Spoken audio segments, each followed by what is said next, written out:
탈당했는데 그때 이제 다 같이 탈당하려고 막판에 수도권에 있는 의원들이 다 같이 한 10여 명이 탈당하려고 했다가 하려고 딱 했는데 나머지 사람들이 막판에 저한테 너 먼저 나가라. 네.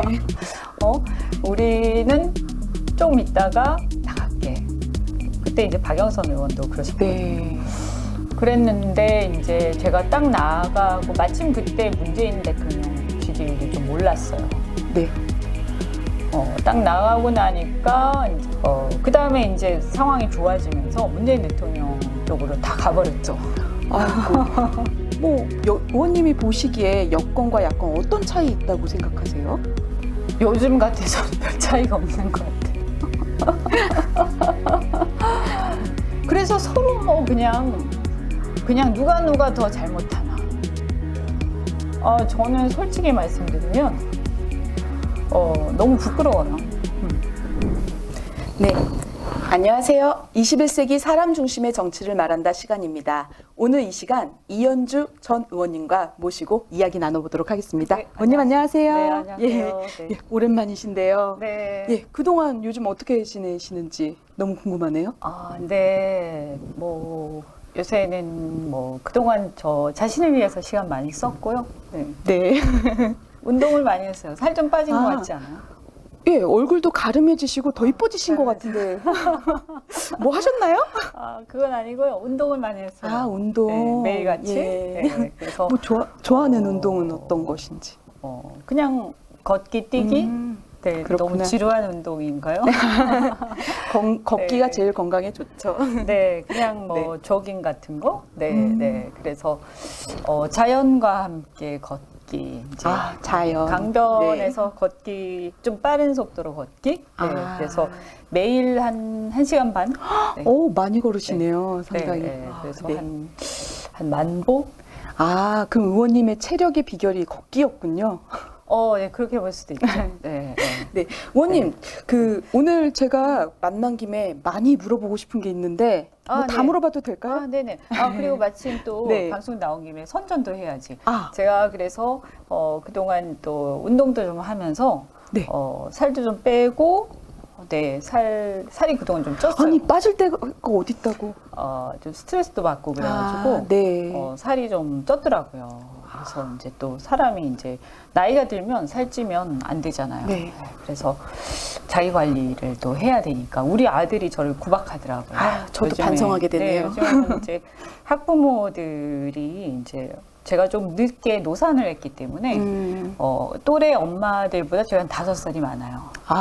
네. 학교 우리 아들이 이제 비교를 하더라고요. 충격을 받고. 네. 네, 그래서 이제 우리 엄마도 다른 엄마들처럼 좀 멋있게 될 수 있어. 그래가지고 충분히 멋있으신데. 네, 그래서 참. 이제 그 엄마들처럼 이렇게 좀 최신 유행하는 이런 것도 좀 입어보고 네. 싶어가지고 네, 살도 좀 뺐고요. 그리고 이제 그래서 최근에 또 방송도 좀 다시 재개를 했어요. 그래서 YTN에서 하는 매주 금요일 밤에 네. 정봉주 전 의원 열린민주당의 그분하고 같이 시사 토크 정치 알고리즘에 출연도 하고 네. 그리고 뭐 그 외에도 여러 이제 정치 토크 이렇게 좀 나가고 있습니다. 그래서 아마 이번 주부터 또 그 김재원 전 의원이 하던 봉헌 반점 네. 거기 주방장을 제가 할 것 같아요. 네. 그러신가요? 네. 네, 그거 최근에 네. 이슈가 됐죠. 네, 그래서 이제 주방장을 아마 제가 할 것 같고 그거 말고도 시사 저널 TV 뭐 이런 데서 이제 정치 토크를 몇 군데 할 것 같습니다. 네. 이제 본격적으로 재개를 하고 이현주 TV도 이제 새로운 모습으로 다시 시작을 하게 됐어요. 그래서 이현주 TV가 이제 아마 오늘 네. 새로 업로드를 할 건데요. 그래서 이현주 TV도 새로운 모습으로 이현주의 스마트한 TV라는 모습으로 해서 이제 대선 특집 방송으로 오늘부터 해서 이렇게 본격적으로 진행이 되니까 여러분 이현주 TV도 그동안 좀 왜 방송 안 하지 이렇게 생각하셨던 분들 열심히 또 이제 방문해 주셔서 함께 소통해 주시면 좋겠습니다. 네, 많은 구독 부탁드리겠습니다.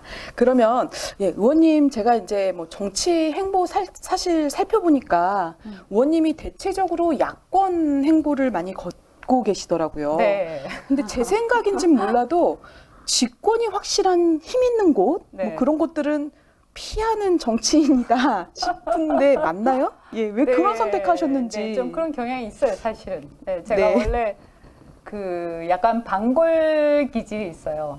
반골 기질이 옛날부터 그랬어요. 어렸을 때부터.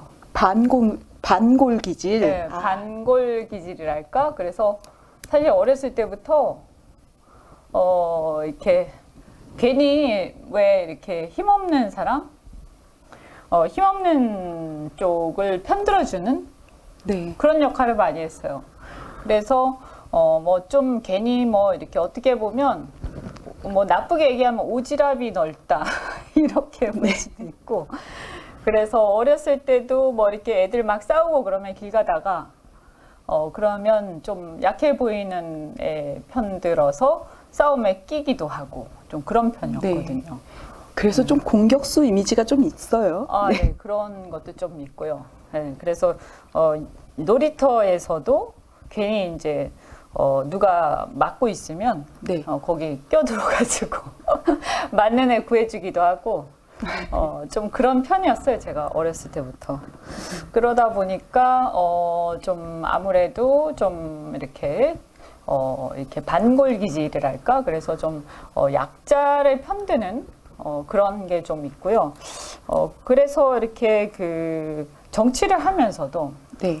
아무래도 좀 기득권보다는 기득권이 없는 쪽 편에서 더 이렇게 그쪽 편에 서서 얘기를 계속 해주고, 그래서 이제 하다 보니까 자꾸 비주류 쪽 편을 자꾸 들어주는. 그래서 주류나 기득권을 갖고 있는 세력에 대해서 그들이 막 뭔가 자기들의 어떤 독점적인 그런 거를 고수하는 거에 대해서 비판하고 이런 역할들을 많이 했던 것 같아요. 근데 그러다 보니까 누가 그러더라고요. 그러면 계속 힘든 일만 하게 돼. 그러면 권력을 못 잡고 계속 힘든 이렇게 뭐랄까 배고픈 일만 하게 돼 그러더라고요. 그래서 언제까지 그렇게 허허벌판에서 배고픈 일만 할 거냐. 너도 네. 이제 권력을 잡아야지. 누가 나한테 친구가 그렇게 조언을 하던데 그 말도 맞는 것 같아요. 네, 그래서 이번에는 권력을 한번 잡아보려고 네, 생각하고 있습니다. 아니 그러면 민주당 네. 탈당했었잖아요. 네. 그거 후회하신 적은 없으셨어요? 뭐 전반적으로는 후회한 적 없고요. 왜냐하면 뭐 제가 원래 그 뒤돌아보는 성격이 아니에요. 이렇게 뭐라고 해야 되나 이렇게 고민을 계속 해서 딱 결정하면 절대 뒤돌아보지 않는 성격. 그래서 앞만 보고 가는 뭐 이런 성격인데, 근데 이제 사실 뭐 그렇다고 해서 전혀 뒤돌아보지 않는다 이런 거짓말이고요. 네. 네. 어떻게 사람이 그럴 수가 있겠어요. 그래서 한 번씩 씁쓸할 때가 있죠. 그래서 어떨 때가 그러냐면, 저도 사람이니까. 네. 예를 들면, 탈당했는데, 그때 이제 다 같이 탈당하려고 막판에 수도권에 있는 의원들이 다 같이 한 10여 명이 탈당하려고 했다가, 사실 이제 저는 이렇게 좌고우면 하진 않거든요. 네. 그리고 하기로 했으면 하는 거지, 뭐 이렇게 막 눈치 보고 이렇게는 잘 안 해요. 그래서 하려고 딱 했는데 나머지 사람들이 막판에 저한테 너 먼저 나가라. 네. 우리는 좀 있다가 나갈게. 그때 이제 박영선 의원도 그러셨거든요. 네. 그랬는데 이제 제가 딱 나가고 마침 그때 문재인 대통령 지지율이 좀 올랐어요. 네. 딱 나가고 나니까 이제 상황이 막 이렇게 확 오르면서 그 다음에 이제 상황이 좋아지면서 문재인 대통령 쪽으로 다 가버렸죠. 아이고. 그래서 저는 이제 안철수를 도우러 갔었고요. 네. 그래서 다들 이제 한 자리씩 하셨죠, 대부분. 아니 그런데 왜 네. 그때 안철수 대표님께 갔었어요? 저는 원래 안철수 팬이었어요. 아 그렇구나. 네, 민주당에 있을 때도 소속이 민주당이었고 안철수가 무소속으로 있을 때도 제가 사실은 뭐 해당 행위라는 말을 들을 정도로 그래서 그때 민주당 지도부에서 해당 행위다 징계하겠다 이런 말을 들을 정도로 제가 공개적으로 안철수 지지를 했어요. 네. 근데 그때 뭐 저는 징계하려면 해라. 난 안철수 지지한다. 이랬으니까 사실 각오를 했죠. 그때도. 네. 왜냐하면 제가 볼 때 그 당시에 뭐 안철수 개인이라는 사람을 지지한 게 아니고 네. 저는 그런 어떤 IT 그리고 새로운 세대 또 민주화 세력이 아닌 새로운 시대 자기가 땀 흘려서 돈을 버는 세력 세대 이러한 어떤 새로운 정치 세력으로 정치 세력이 바뀌어야 된다라는 신념을 갖고 있었기 때문에 뭔가 이런 어떤 변화가 필요하다라는 거에 대해서 제가 굉장히 거기에 대해서 뭐랄까 희망을 갖고 있었거든요. 네. 그리고 굉장히 들떠 있었고 그래서 그 당시에 그런 상황이었고 그렇기 때문에 사실 탈당을 해서 당연히 안철수 국민의당으로 가서 집권하는데 내가 힘을 보태야겠다 생각을 하고 있었죠. 뭐 안철수 개인하고 뭐 어떤 그런 관계가 있어서는 아니었고요. 어떤 그게 시대의 정신이다라고 저는 믿고 있었어요. 그 당시에. 시대 정신. 네네네. 네. 그러면 더 궁금해지는 게 의원님께서는 정치를 하게 된 계기가 어떻게 됐는지 너무 궁금해지는데요. 정치는 이제 제가 그 민주당에 입당을 하게 된 거는 여성 정치, 여성 인재 영입 케이스였고, 당시에 2011년 그때 이제 민주당에서 여성 정치인들, 인재들을 한 10명 가까이 영입을 했는데, 그때 제가 인재 영입 1호였어요. 네. 2012년 총선을 대비한 인재 영입 1호로 영입이 됐었는데, 경제인으로 영입이 됐었죠. 이제 기업인으로서. 그쵸. 네. 그때 이제 뭐 민주당은 그 대부분 또 운동권이고 이러니까. 그래서 그 제가 이제 당시에 30대 그 최연소 2008년 9년에 최연소 승진 임원이었거든요. 그쵸. 그 대기업 중에 네. 대기업 그러니까 이제 자산 순위로 해서 한 30대 대기업 중에서 최연소 승진 임원이었고 그래서 그걸로 이제 뭔가 이렇게 상당히 이제 이 기업계에서는 좀 유명한 편이었기 때문에 민주당에서 그래서 주목을 하고 자기들이 그런 인재가 필요하다 해서 몇 번 저한테 찾아왔었어요. 네.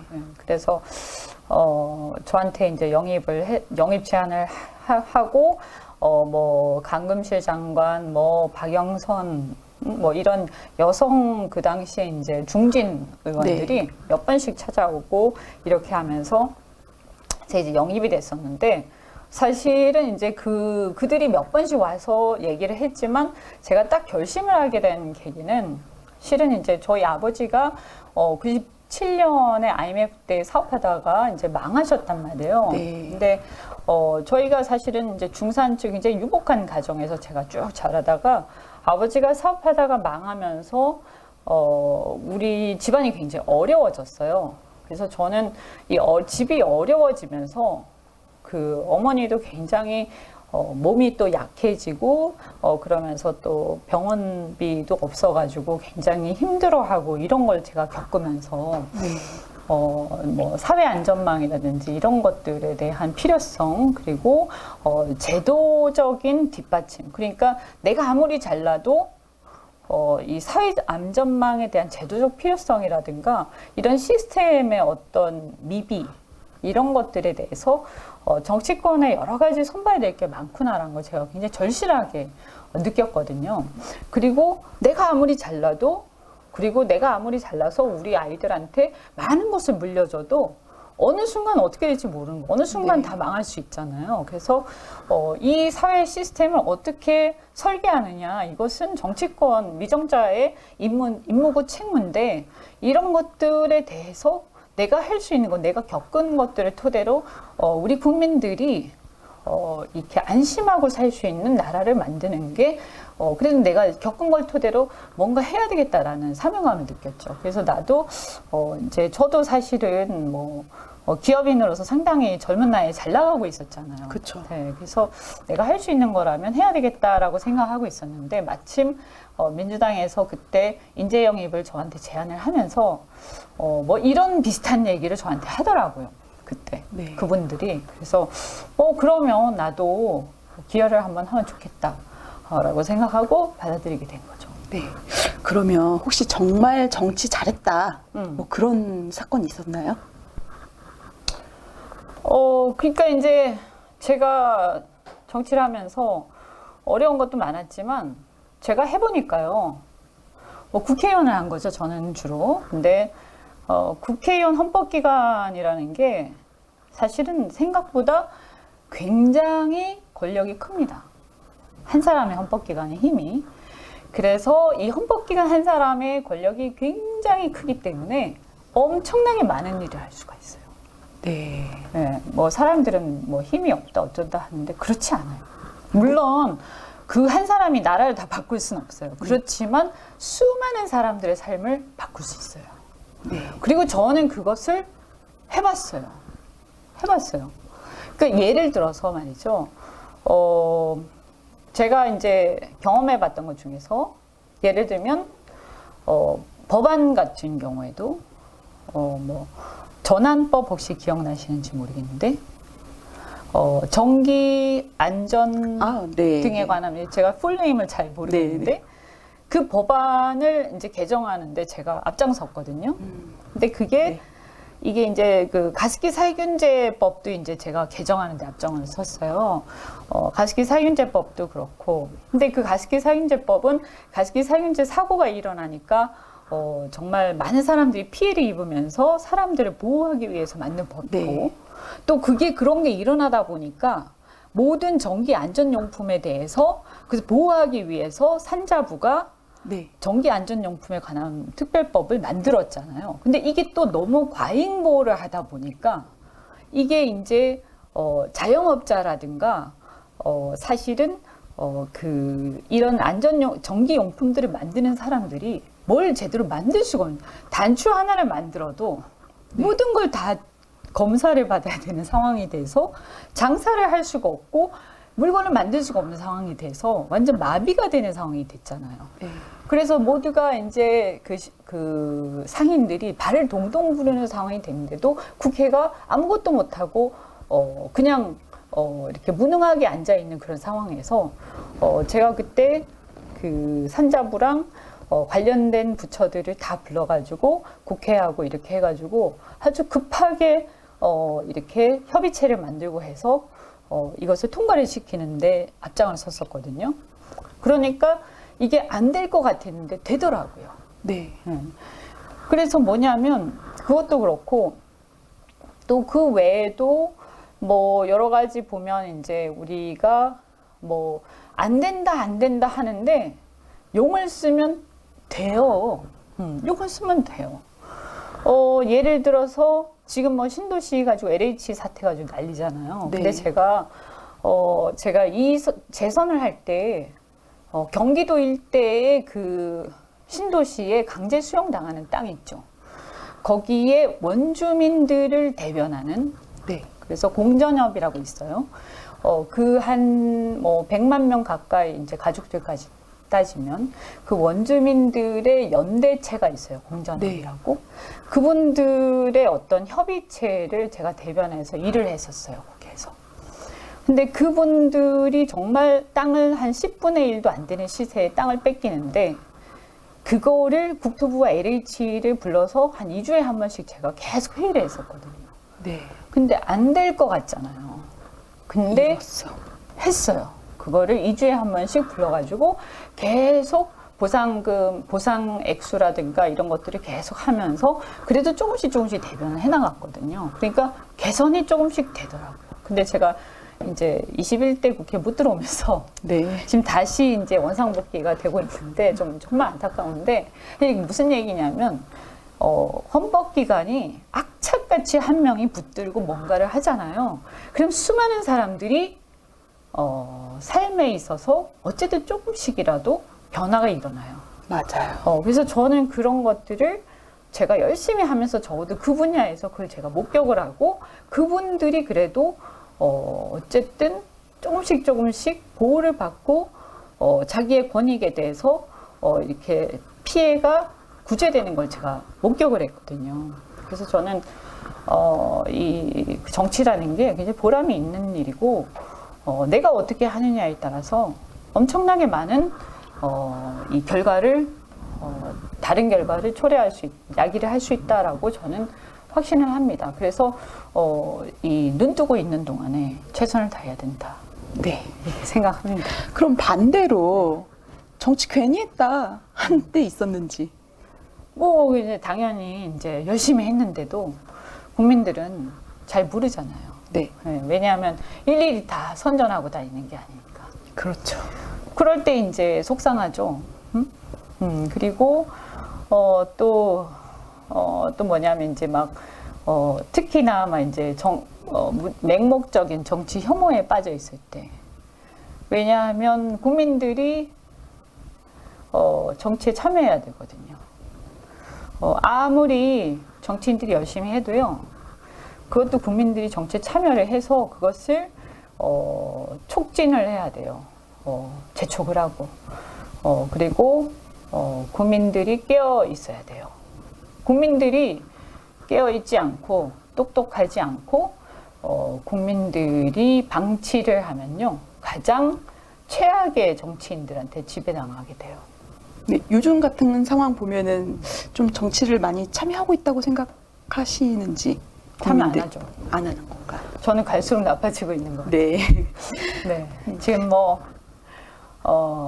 이런 상황이죠. 어떻게 보면 지금 막 패거리 정치가 갈수록 심화되고 있고, 제가 볼 때는 상대가 잘못하고 있으니까, 막, 너가 잘못하고 있잖아. 막 위선적이야. 막 이렇게 하면서, 그런데 네가 이렇게밖에 못하니까 우리는 잘해야지가 아니라, 네가 이렇게밖에 못하니까, 그러니까 옛날에 우리가 잘못했던 것도 사실은 너도 이렇게밖에 못하기 때문에 우리가 옛날에 잘못한 것도 그것도 뭐 잘못한 게 아니었어. 네. 이런 식이에요. 제가 지금 민주당이 그렇잖아요. 민주당이 막 야당일 때 비판을 했잖아요. 네. 그러면 너 왜 이렇게 위선적이야? 네가 옛날에 비판한 게 뭐였어? 야당으로서 비판한 거. 그러니까 민주당은 위선적인, 응? 위선이었어. 그러면 우린 잘해야 될 거 아닙니까? 그런데 문제는 뭐냐면 민주당이 위선을 비판하면서 그러니까 옛날에 우리한테 민주당이 비판했던 소위 말해서 박근혜 이명박 정권 때 우리가 비판받았던 것들 뭐 니네도 똑같이 하고 있기 때문에 우리한테 비판했던 거 우리 잘못한 거 아니잖아. 뭐 그 정도 할 수 있었던 거 아니니 더 잘못하네. 이런 식으로 지금 되고 있어요. 진영 논리. 네, 그러면서 지금 너 더 잘못하고 있대. 너 더 잘못하는데 왜 지금 우리한테 뭐라고 하는 거야? 우린 더 잘못해도 돼. 약간 그런 느낌? 그래서 서로 뭐 그냥 누가 더 잘못하나. 저는 솔직히 말씀드리면 너무 부끄러워요. 부끄럽다. 그러면 의원님은 사실 여권과 야권 다 경험해 보셨잖아요. 네. 뭐 의원님이 보시기에 여권과 야권 어떤 차이 있다고 생각하세요? 요즘 같아서는 별 차이가 없는 것 같아요. 그냥 큰 차이는요. 권력을 탐하는 것은 비슷한 것 같고 그런 면에서 굉장히 실망스럽고 정말 뭐 저도 별로 할 말이 없고 뭐 그럼 넌 잘했냐 뭐 그런 면에서 저도 좀 반성할 지점이 있다라고 생각을 하고, 여권에 대해서는 근본적으로는 이제 운동권적 사고, 주사파적 사고, 거기에 이제 물들어 있는 그 근본적 한계, 민주화 세력의 한계, 네. 이런 게 있고, 그러면서 이제 기득권에 도전해 왔던 그들의 과거의 어떤 그런 순수성이 나름대로 있었으나, 그들도 이제 기득권화돼 버렸기 때문에, 그 실체는 이제 이미 이제 그들도 부패하고 기득권화 되어버렸다. 이렇게 저는 보고 있고, 거기에다가 플러스 그들의 어떤 사상이나 이런 것도 굉장히 저는 문제가 있다고 생각하고요. 그 다음에 이제 지금의 야권 같은 경우에는 내용적인 면에서는 정통성이 나름 있고, 헌법적 가치를 그래도 어떤 대한민국의 헌법적 가치나 건국 이념이나 이런 것들은 그래도 어느 정도 갖고 있다. 근데 문제는 뭐냐? 이 어떤 그 자기 희생의 어떤 정신. 그 다음에 뭔가 이렇게 그 초기, 그러니까 그 이승만이나 그 박정희 시대, 물론 그분들이 완벽하다는 게 아니라요. 박정희 시대의 보수라는 것은 기득권이 아니었던 데죠. 그죠? 그래서 이 어떤 그 개척 정신이 사라지고, 개척 정신, 네. 개척 정신과 상무 정신이 사라지고, 상무 정신. 이 기득권화돼 버린 지 오래됐다. 그래서 이제는 정말 굉장히 그 어떻게 보면 이게 독점화되고 기득권화된, 그래서 굉장히 이제 국민들이 봤을 때는 굉장히 고루해진 이런 이제 세력이 된 거죠. 그래서 구태의연한 세력으로 보이죠, 국민들한테는. 네. 네. 그래서 이제 도낀개낀으로 이제 보이는 거예요. 그래서 이제 누가 더 문제냐, 뭐 이런 경쟁을 하다시피 이제 보이는 건데, 그러면 그나마 좀 정상적인 어떤 시장 경제나 이런 거라도 하는 이게 더 낫지 않냐, 뭐 이런 서글픈 상황, 이런 서글픈 주장을 해야 되는 거냐? 네. 라고 하기에는 너무 부끄러운 거죠, 사실. 네, 이건 아니지 않냐? 이런 주장을 하기에는 아니지 않냐? 좀 더 정의로워야 되는데, 우리가 좀 더 이렇게 개척 정신에 입각해서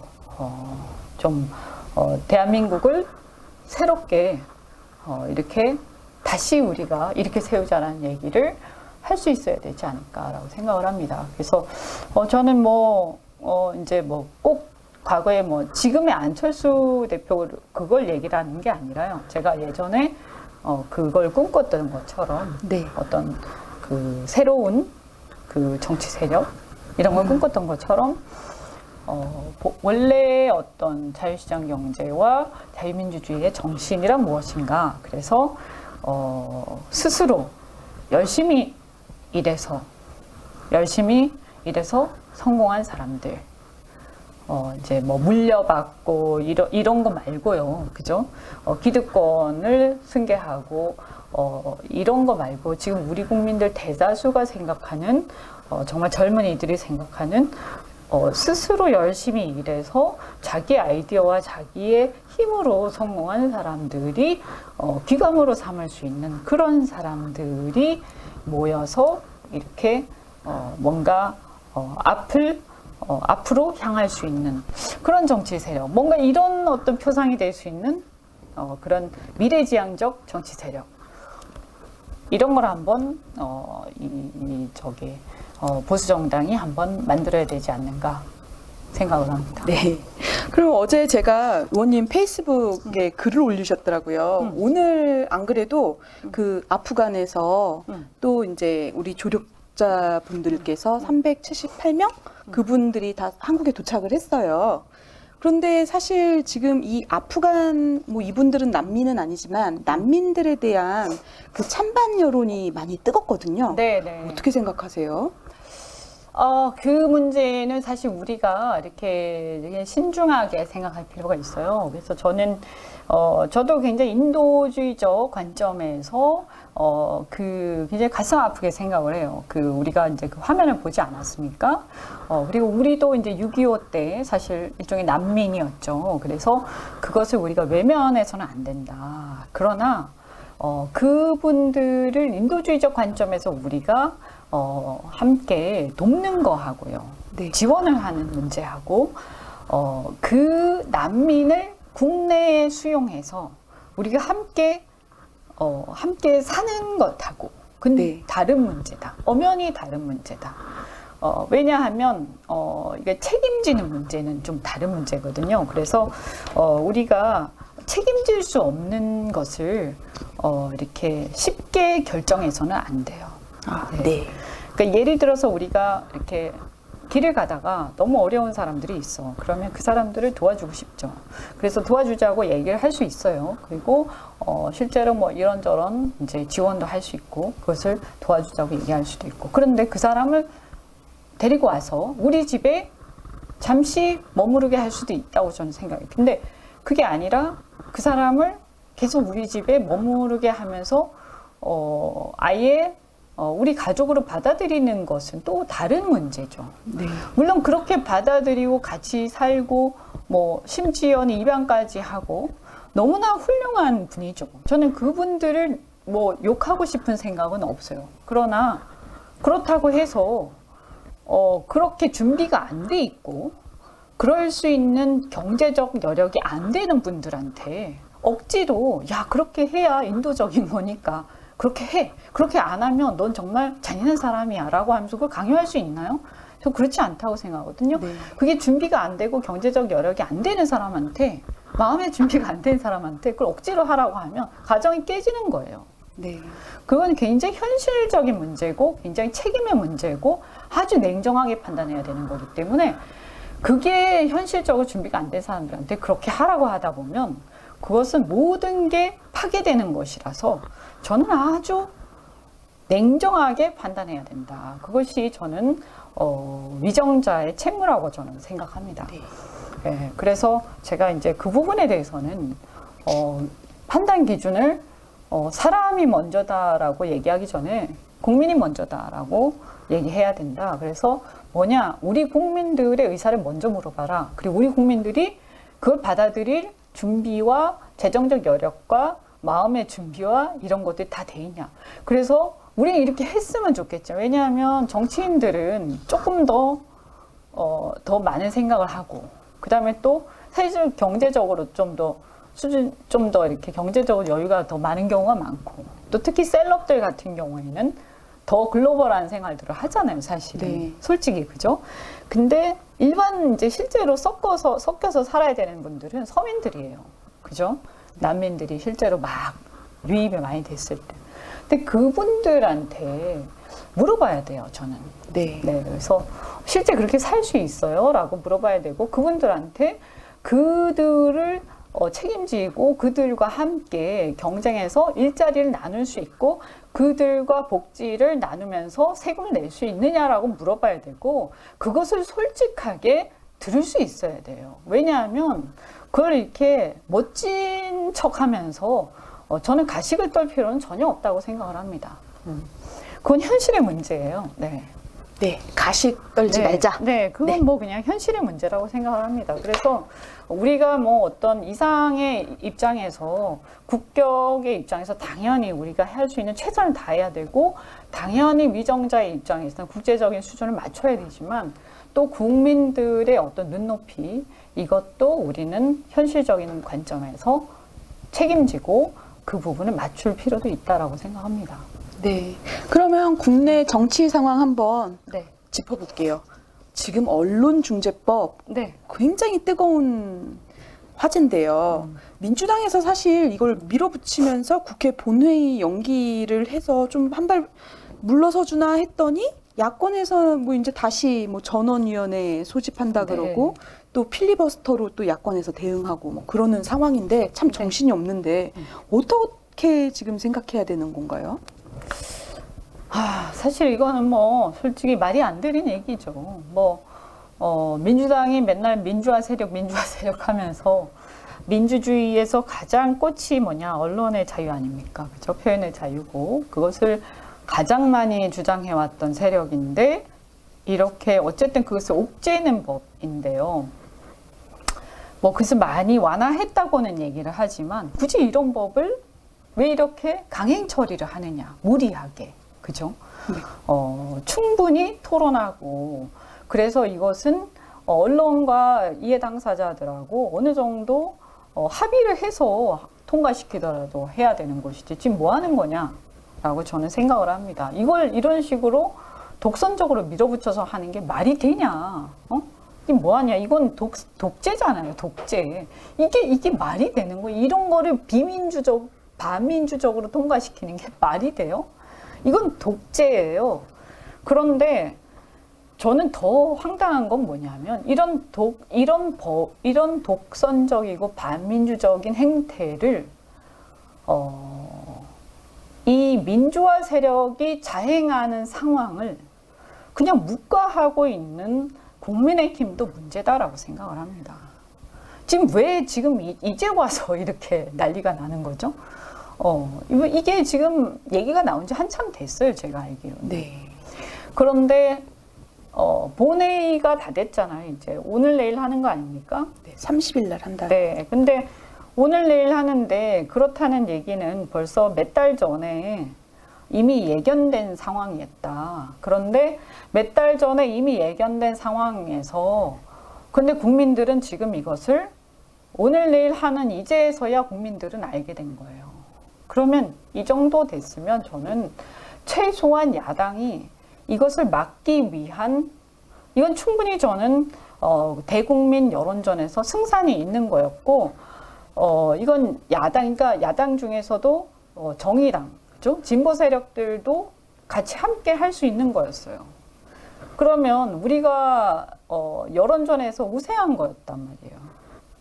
그럼 이것을 여론 전략을 잘 짜서 여론 전략을 잘 짜가지고 여론전을 좀 폈었어야 되는 거 아니냐. 그리고 이렇게 예를 들면 뭐 민노총 계열의 뭐 언노련이라든지 이런 데에도 이번 같은 경우에는 사실 공조를 할 수 있었다고 저는 보거든요. 네.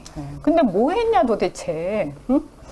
그래서 이런 부분들이 지금 대선을 앞두고 사실 연대할 수 있는 여지가 굉장히 많았고 민주당의 어떤 전선을 깰 수 있는 균열 조짐이 있는 곳이었단 말이죠. 네. 그래서 굉장히 이것은 전략적으로 굉장히 중요한 부분들이었는데 이런 전략적인 이 부분들, 균열 조짐이 가는 부분들을 민주당이 스스로 제공을 했는데도 불구하고 왜 이것을 여기까지 오도록 놔뒀느냐. 저는 이것은 국민의힘이 굉장히 큰 실책을 벌였다고 생각을 합니다. 아유, 그렇군요. 네, 우리 당이니까 뭐 제가 할 말이 없습니다. 네, 계속 관심 가지고 이게 지켜보게 되는데 뭐 일각에서는 뭐 이거 법이 생겨나면은 뭐 조국 사태 그것도 이제 없었을 것이고 또 국정농단 사건도 없었을 것이다. 뭐 그런 평가가 나오고는 있더라고요. 예. 그러니까 이게 지금 결국에는 이걸 보면서 저도 필리버스터를 답답한 마음에 이제 참여를 했어요. 근데 네. 결국에는 이 모든 것들이 결국 지난 총선의 참패와 공천 파동에서부터 시작됐다. 이렇게 어이없이 정말 이런 무기력한 모습을 보일 수밖에 없는 게 이런 것들이 미리미리 준비하고 대국민 여론전을 펴고 그 정의당하고 함께 심지어는 민노총 계열하고 같이 함께 연대해서 싸워서 민주당의 우호 세력들을 그 연대 체제를 깰 수 있는 여력들 대선을 앞두고 그죠? 굉장히 중요한 부분들을 놓치고 갈 수밖에 없는 이런 상황들을 그 총선에서 사실은 그런 부분들을 일할 수 있는 사람들을 지난 총선에서 공천에서 다 배제한 거 아닙니까? 그죠? 네. 그리고 그때 그래서 지금 죄송한 얘기지만 그렇게 해서 지금 이제 국민의힘에서 지금 현재 국민의힘의 의원들이 숫자도 적고 또 들어가 있는 분들도 대부분 초선이기 때문에 열심히 하시지만 그분들이 경험이 너무 적기 때문에 지도부도 그렇고 이런 것들이 지금 안 되는 거예요. 그러니까 이게 그 역부족인 거죠. 너무 지금 답답한 상황이죠. 자, 그러면은 대선 한번 네. 더 짚어볼게요. 네, 이제 대선 문제 관련해서 이제 당 대표하고 이제 대권 주자 갈등설 제기가 되고 있는데 리더십 문제가 도마 위에 올랐어요. 예, 이준석 대표 잘하고 있는지 2달 지났는데 한번 평가 한번 해주세요. 사실은 뭐 걱정이 많았죠, 사람들이. 왜냐하면 이러면 안 되죠, 사실. 왜 당대표가 대선 주자하고 갈등을 합니까, 사실은. 이렇게 북돋아줘야 되는데. 그래서 이게 굉장히 사실 초유의 일이죠. 이렇게 대선 주자하고 당대표가 갈등하는 것. 근데 어쨌든 일단 봉합이 좀 아슬아슬하지만 좀 된 것 같아요. 그래서 일단 지켜보고 그러나 좀 아직까지 안정된 것 같진 않다. 근데 더 계속 갈등하면 큰일 난다. 네.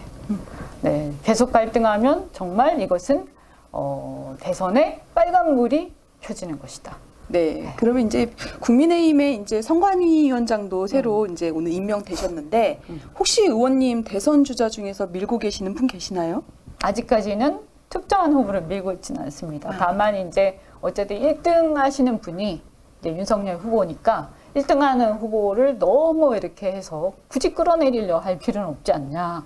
그리고 1등 하는 사람이 깔아앉아 버리면 그러면 당장 깔아앉으면 어쩌자는 얘기냐. 뭐 이런 정도 생각을 갖고 있고요.